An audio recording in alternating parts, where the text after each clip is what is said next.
San Juan, Puerto Rico. Aaron Katersky, ABC News correspondent. Good morning. Thanks for joining us.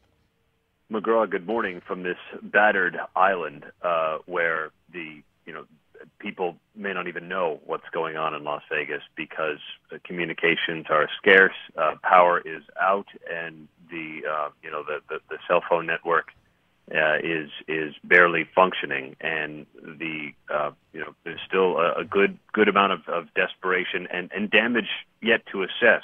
We were with a FEMA team yesterday in northern central Puerto Rico, and they were just making their first visits to some of these places away from major population centers. This is a town of 16,000 people. There's a lake in the center of it in Florida, and the lake is overflowing. It's submerged 80 houses, and nobody's sure whether there are bodies in the middle of the murky water. Water is probably the most important thing, water and electricity. Where are we with getting running water back to these people? Nowhere really that we can tell. There's a few buildings in San Juan that have it, but otherwise people are on bottled water. That is slowly making its way to more and more places. And when a FEMA truck pulled up to Florida, loaded with water and food, people were cheering for the FEMA teams. But this is almost 2 weeks after the storm, so it has been an incredible challenge. We heard that there were supplies that were piling up on the dock and that they couldn't find any drivers. Where are we with those 2 points? Well, they're starting slowly but surely. We traveled the main highway out of San Juan, and that's been all cleared now. But you can see the challenges that were there, with downed wires and these spindly trees that were stripped bare and uprooted.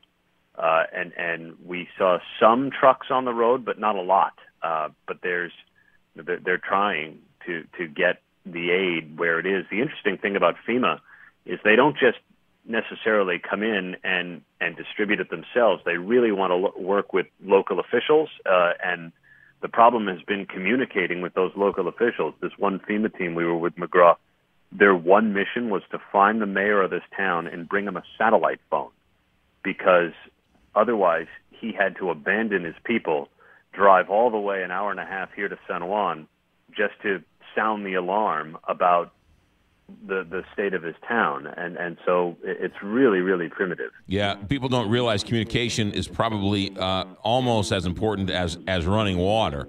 That's drilled into our heads in the radio business, but in situations like this, communication is key. Where are we with flooding? We see the devastation of the homes are destroyed, but how bad is the flooding?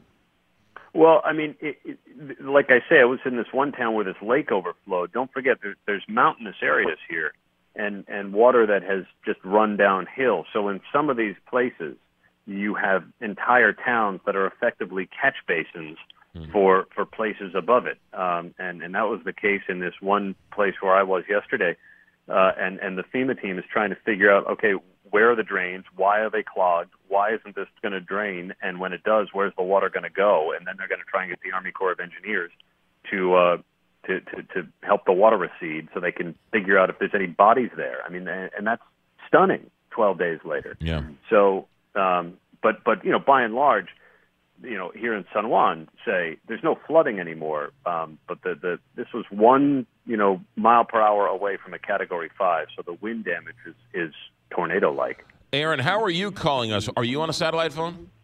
I'm on a cell phone, and here in the hotel, there are 2 hotels downtown that by the beach that are functioning, and they're on generator power, and the cell signals are spotty but generally work, and it's been amazing to see people from all over the city just sort of congregate by these hotels, sitting outside. They won't let everybody in the lobby unless you have a wristband for security reasons, but just to congregate near wherever you can detect even the faintest signal of a cell phone to try and get a call out to loved ones. How much of the international brouhaha is getting through? The Trump tweets and his picking a fight with the mayors, and how much of that is getting through to the rank and file there on the island? Not much. not much. As I say, I met people. They haven't. The mayor of this town where I was, he hadn't made it until the FEMA guy gave him a cell phone. He hadn't made a phone call in days. He said his phone last rang the day before Maria hit.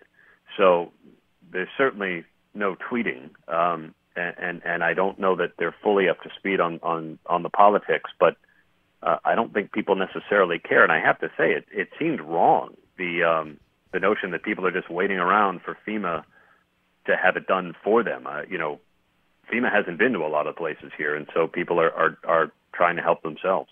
Aaron Katursi, ABC News correspondent, live in San Juan, Puerto Rico. Aaron, thanks for checking in. Thank you,